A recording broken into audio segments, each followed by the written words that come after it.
सोमवार के दिन मेरी जीजियों,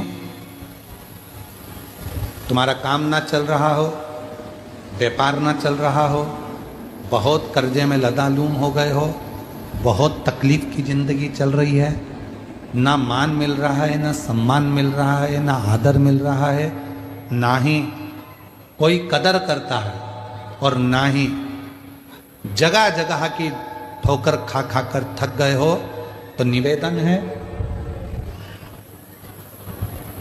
एक बेलपत्र, एक कनेर का फूल, एक दुर्वा, एक चावल का दाना,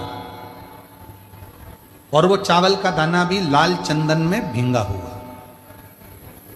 जलाधारी का मुख होता है उत्तर की ओर, आप दक्षिण की ओर आराम से बैठो, श्री शिवाय नमस्तुभ्यम बोलकर, अपना नाम गोत्र बोलकर, अपनी कामना कर कर, एक बेलपत्र, एक कनेर का पुष्प, एक दुर्वा, एक चावल का दाना जिसको तुमने लाल चंदन से भिगोया है, वो शिवलिंग पर उत्तर की ओर मुख कर कर दक्षिण में बैठकर बाबा को सोमवार प्रदोष काल में, मतलब शाम का जो सूर्य डूबने का जो समय होता है, बस उसी प्रदोष काल के अंतर्गत यदि घी का दीप जलाकर बाबा को अगर एक बेलपत्री, कनेर का पुष्प, दुर्वा और लाल चावल चंदन का अगर चढ़ाना प्रारंभ कर दिया, 5 या 6 सोमवार निकलेंगे, धीरे धीरे मेरा बाबा तुम्हारा हाथ पकड़कर तुम्हें मंजिल तक छोड़ना प्रारंभ। नहीं चल रहा व्यापार, नहीं चल रही फैक्ट्री, नहीं चल रही दुकान, बहुत तकलीफ की जिंदगी है, कोई पैसे खाकर भाग गया, नहीं दे रहा, कर्जे में डूब गए, तकलीफ में आ गए, कैसी भी समस्या है उसमें शिव की शरणागति आपको सुख देगी। आडंबर में नहीं जाना, कोई कह दे मैं तुम्हारे पैसे निकलवा दूंगा, कोई के मैं ये कर दूंगा, कोई के मैं वो कर दूंगा, फालतू की बात, ये सब व्यर्थ है। अपन ने किसी को पैसा दिया है तो अपना पैसा अपने को लाना पड़ेगा। कर्जा अपन ने किया है तो उस कर्जे को भी अपने को ही भरना पड़ेगा। तो मेहनत भी तुम्हें खुद करना पड़ेगा, जल भी तुम्हें खुद चढ़ाना पड़ेगा। कोई आपका कोई एग्जाम आप देने के लिए बैठ रहे हैं, कोई विशेष परीक्षा है आपकी और आप चाहते हो कि मुझे इसमें पास होना चाहिए,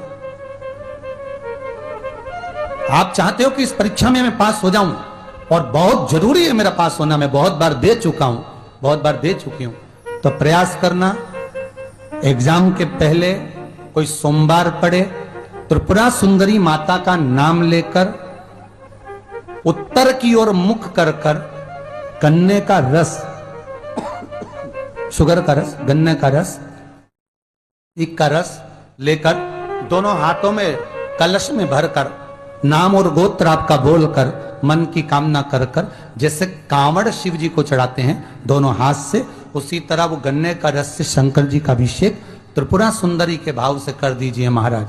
ऐसा कोई एग्जाम नहीं होगा जिसमें आप पास नहीं हो सकते, निकल ही जाओ, निकल ही जाओ। त्रिपुरा सुंदरी माता का स्मरण, मात्र स्मरण सुख का देगा। जिसका विवेक कमजोर हो, बुद्धि कमजोर, जिसके घर में संपदा की कमी होती है, जिसके घर में कर्जा बढ़ जाता है, लक्ष्मी नहीं आती, बहुत टेंशन की जिंदगी जीता है मनुष्य, व्यापार चल नहीं रहा, बहुत तकलीफ का जीवन चल रहा होता है, तो आज भी नियम है महाराज कि सोमवार, शुक्रवार, ये 2 वार ऐसे हैं, इन 2 वार को यदि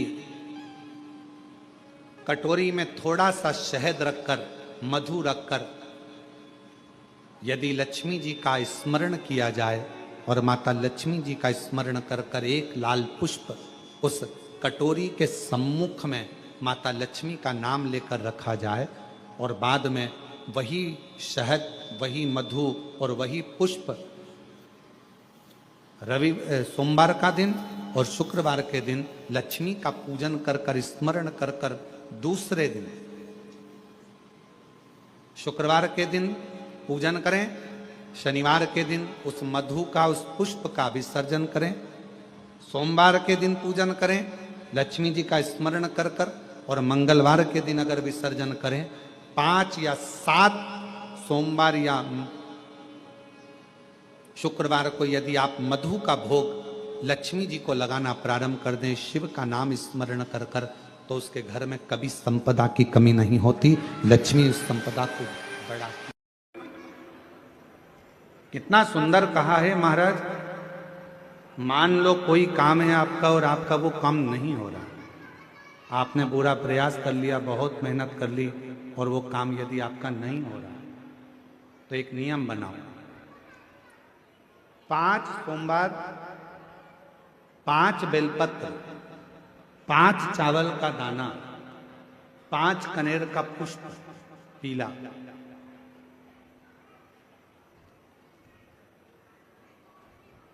शिव जी के मंदिर में लेकर जाइए। सबसे पहले अशोक सुंदरी वाली जगह पर वो 5 बेलपत्र, 5 चावल के दाने और 5 कनेर का पुष्प, अशोक सुंदरी की जगह, आपको मालूम है ना अशोक सुंदरी की जगह सबको। तो जैसे ये जो शिवलिंग है, ये जो जलाधारी है, ये माता पार्वती जी का हस्त कमल है।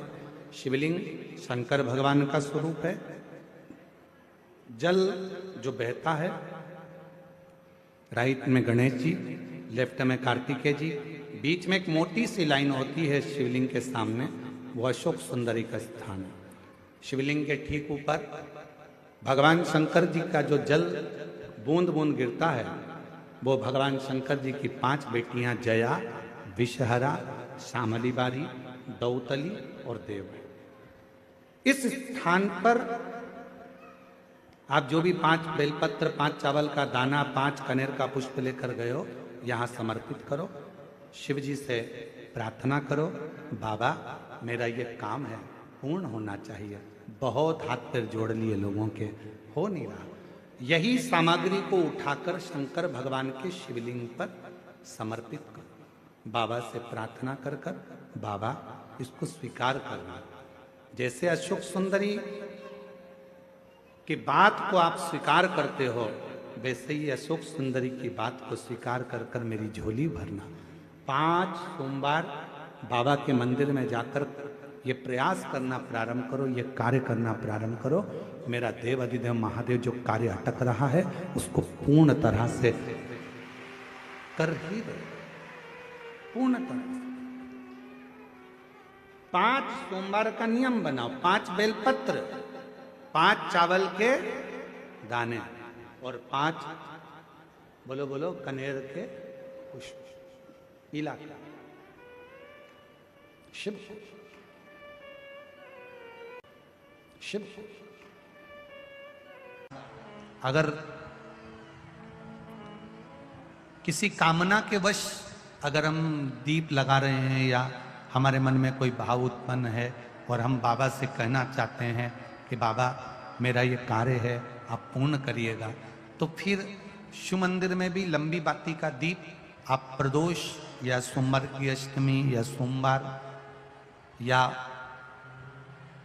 आप शिवरात्रि को बाबा से निवेदन कर कर लगा सकते हैं।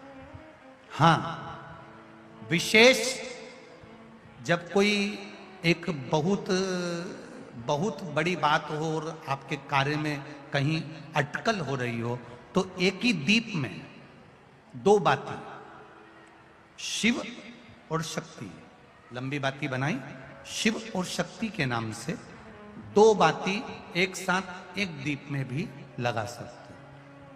पर कब? जब विशेष कोई आपका कार्य हो और वो अटक रहा हो, विशेष कोई कार्य, और आप बाबा से प्रार्थना कर रहे हो, तो 2 बाती का भी प्रयोग आप कर सकते हो। ऐसे शिव तत्व को जान। शिव महापुराण की कथा तो ये तक कहती है कि अगर जिंदगी में कोई नशा करने वाला व्यक्ति हो ना, बहुत दारू का नशा या चिलम का नशा या चरस का नशा या अन्य नशे ज्यादा करता हो, और कोई नशे से युक्त अगर व्यक्ति है, बहुत नशेला व्यक्ति है, बहुत नशे में डूबने वाला अगर कोई व्यक्ति है, तो शिव महापुराण की कथा तो यहाँ तक कहती है कि बेल पत्र के बीच वाले पत्ते पर, बेल पत्र के अगर बीच वाले पत्ते पर गौ माता का घृत, गाय के दूध से बना हुआ घी अगर बीच वाले पत्ते पर लगाकर शंकर भगवान को समर्पित करा जाए और वही पत्ते को उठाकर, उसी पत्ते को उठाकर भगवान शिव जी का प्रतिवशीश्वर नाम लेकर, अगर वही पत्ता उठाकर कोई बहुत नशे में धुत अगर व्यक्ति रहता है और उस व्यक्ति को प्रत्येक सोमवार को एक पत्ता गाय के घी का बीच वाली पत्ती पर लगाकर शिव को चढ़ाकर प्रतिवशीश्वर नाम भगवान का धारण कराकर उस पत्ते को वापस लाकर नशा करने वाले व्यक्ति को अगर ज्यादा से ज्यादा 11 सोमवार भी अगर वो पत्ता खिला दिया तो वो धीरे धीरे नशे से दूर होता चले जाता और उसका नशा छूटते चले जाता। पंच बेलपत्र, पंच पुष्प, पंच दुर्वा और पंच पात्र जल। सोमवार के दिन शिव जी के मंदिर में प्रातः के समय पर बाबा को एक बेलपत्र, एक दुर्वा, एक पुष्प, एक लोटा जल समर्पित कर कर थोड़ी देर रुककर श्री शिवाय नमस्तुभ्यम या पंचाक्षर मंत्र ओम नमः शिवाय स्मरण कर कर, महामृत्युंजय मंत्र का स्मरण कर कर, फिर बेलपत्र, फिर दुर्वा, फिर पुष्प, फिर जल, ऐसा 5 पंच बेलपत्र, पंच दुर्वा, पंच पुष्प, पंच पात्र जल तुम रुका जी का नाम लेकर समर्पित कर कर उस जल का आचमन करिए। 5 सोमवार या 7 सोमवार करिए, बाबा गर्भ अवश्य ठहराएगा और संतान अवश्य हो। जब माता अंजना जी के गर्भ से संतान नहीं हुई, सालों निकल गए, माता अंजना जी के गर्भ से संतान उत्पन्न नहीं, दुखी हो गई, कहां जाऊं, किससे कहूं कि मुझे औलाद नहीं हो रही है, मुझे संतान नहीं हो रही।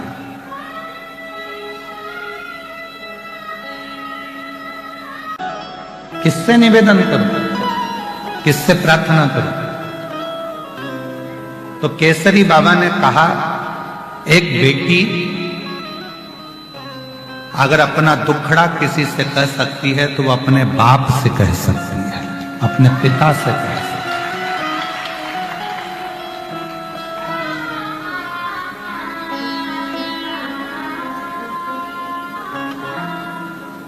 2 पिता हैं, एक ने जन्म दिया और दूसरे ने पालन किया।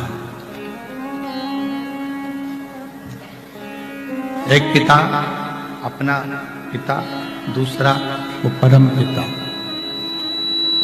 दूसरा है वो परम पिता, वो देव अधिदेव महादेव भगवान शिव, वो घरधानी शंभू त्रिकालदर्शी कैलाशी अविनाशी शंकर, वो भी पिता। और मेरी जीजियों, आप बाहर की आवाज, अपने दुखड़े को अगर कहना है तो एक बार अपने पिता देवादिदेव महादेव से जाकर, राधे तुम आके सुनो यहां, देवादिदेव महादेव के पास, भगवान शिव के पास, भगवान शंकर के पास, भगवान शिव के पास जाकर, भगवान शंकर के पास जाकर अपने दुखड़े को जरूर कहना चाहिए। भगवान शिव से अपना दुखड़ा जरूर सुनाना चाहिए, जरूर।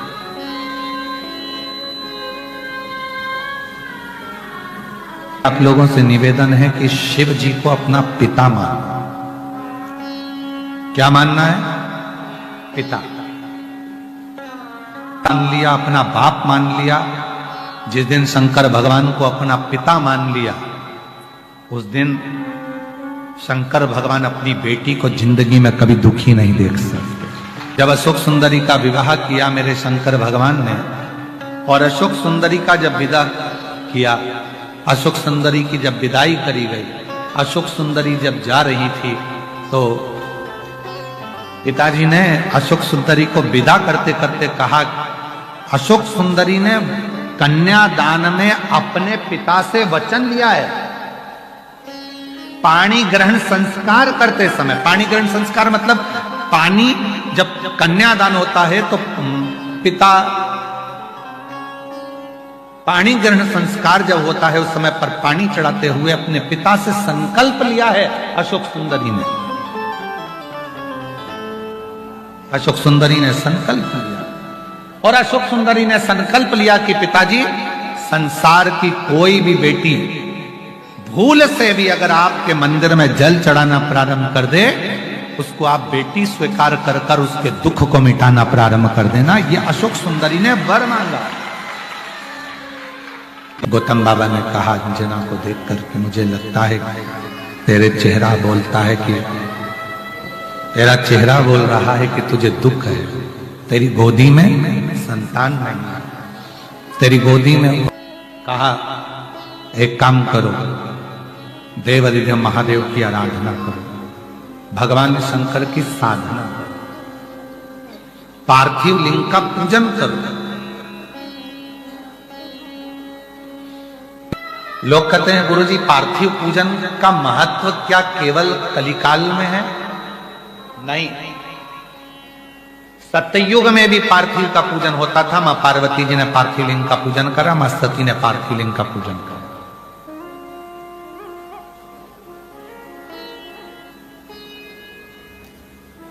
त्रेता में भी पार्थिव लिंग पूजन का महत्व है। भगवान राम जी अयोध्या से लंका तक गए, बीच में जितने जितने दिन भगवान राम जी रुकते थे वहां पार्थिव पूजन करते थे।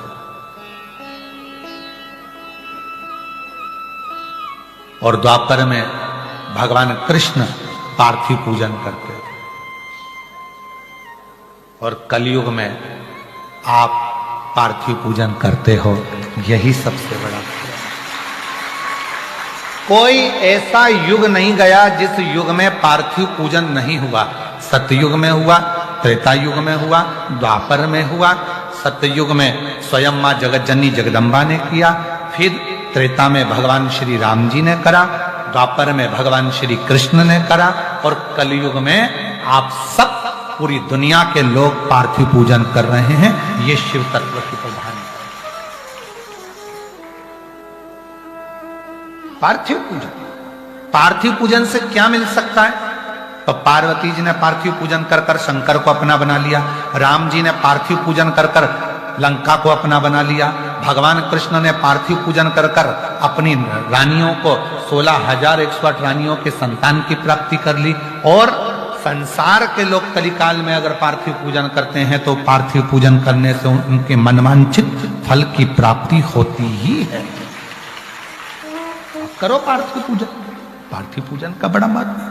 पार्थिव पूजन करने वाला, इसलिए आप लोगों से कहा था अलग से कहीं मिट्टी लेने जाने की जरूरत नहीं है, अलग से कहीं जाने की जरूरत नहीं है। अपने घर में छोटा सा अगर कोई पौधा है, उस पौधे की मिट्टी को थोड़ा सा ऊपर कर लो, थोड़ा सा हाथ को गीला कर कर चारों तरफ से हाथ फेर कर जलाधारी बना दो, उसी मिट्टी की, उसी पार्थिव लिंग की पूजन कर लो, और वहीं पर एक लोटा भरकर पानी डालकर उसी लिंग का वहीं पर विसर्जन कर दो। हो गई पार्थिव पूजन। इतनी सरल।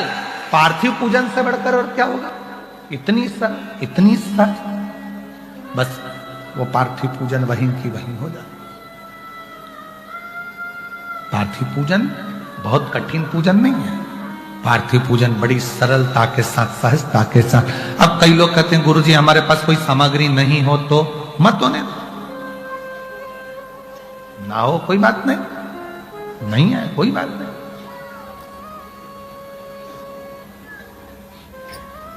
कितना सुंदर कहा है तुमरुका जी। चंचुला देवी को शिव महापुराण की कथा सुनाते हुए कहते हैं, सुनो चंचुला, संसार की कोई स्त्री, संसार की कोई कन्या, संसार की कोई महिला, संसार का कोई पुरुष, संसार की कोई नारी, कोई पुरुष पार्थिव लिंग का पूजन करती है, करता है, उसका दर्शन करती है, करता है, तो वो जो मन में जो कामना करता है, वो कामना देवाधिदेव महादेव को पूरा करना ही पड़ता है। तुमरुका जी करें चंचुला देवी से, तुमरुका जी करें चंचुला देवी।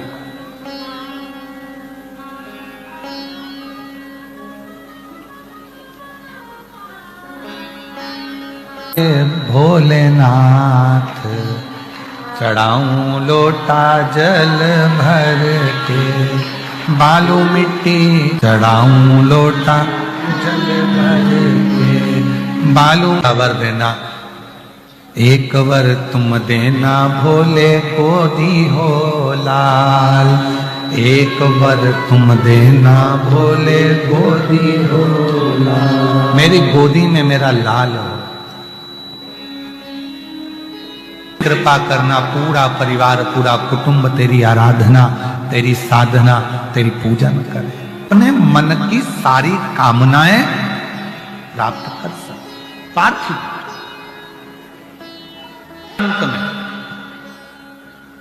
कभी तुम गाड़ी से जा रहे हो, 4 व्हीलर गाड़ी से 2 व्हीलर गाड़ी से जा रहे हो और लंबा रास्ता है कहीं जा रहे हो और बीच में अगर कहीं तुमको एकांत में पेड़ की छांव हो नहीं हो, कहीं बाहर एक चौकोर ओटला बना है, शंकर का शिवलिंग रखा है और वहां शिव जी बैठे हैं अकेले, कोई नहीं, खेत में बावड़ी में कहीं सरोवर के नद पर नदी के तट पर कहीं कुएं के पास में कहीं बावड़ी के पास में कहीं वृक्ष की छांव में कहीं खुले मैदान में कहीं रोड के किनारे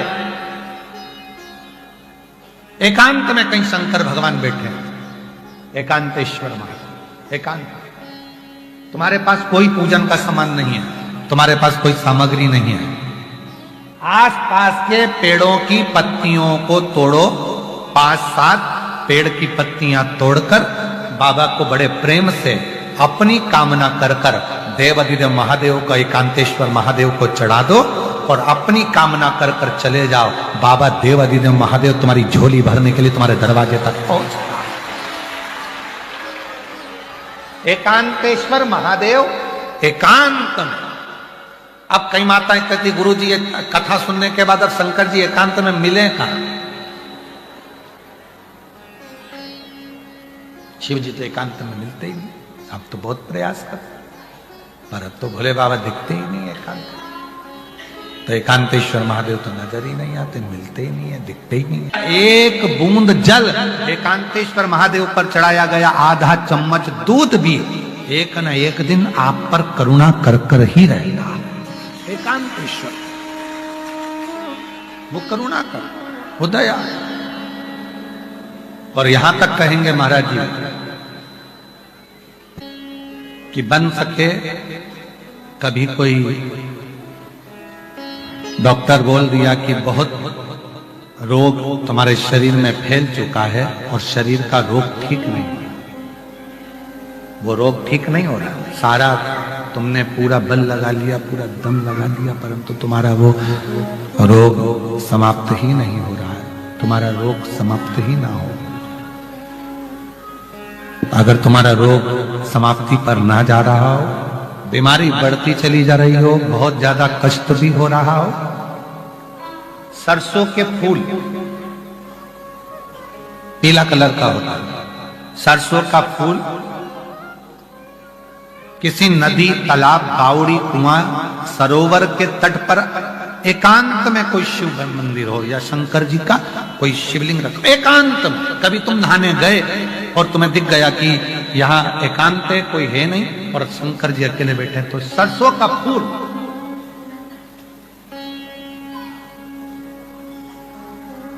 शिव को समर्पित करो। और जिस नदी के तट पर आपने शिवलिंग को जब वो सरसों का फूल चढ़ाया है, उसी जलाशय का जल लेकर अपने ऊपर प्रोक्षण 7 बार करो। कुंदकेश्वर महादेव का नाम लेकर डॉक्टर का इलाज कराते रहो, जांच कराते रहो, दवाइयां लेते रहो और साथ में अगर 2 या 3 बार आपने सरसों का फूल चढ़ाकर जिस जलाशय, जो नदी तालाब बावड़ी कुआं जहां पर भी वो शिवलिंग रखा है, उसका जलाशय का जल यदि अपने ऊपर 5 से 7 बार प्रोक्षण कर लिया तो जो बीमारी शरीर में है उसको समाप्त होना ही पड़ेगा, धीरे धीरे वो समाप्ति पर जाएगी। सरसों का फूल शिव को समर्पित।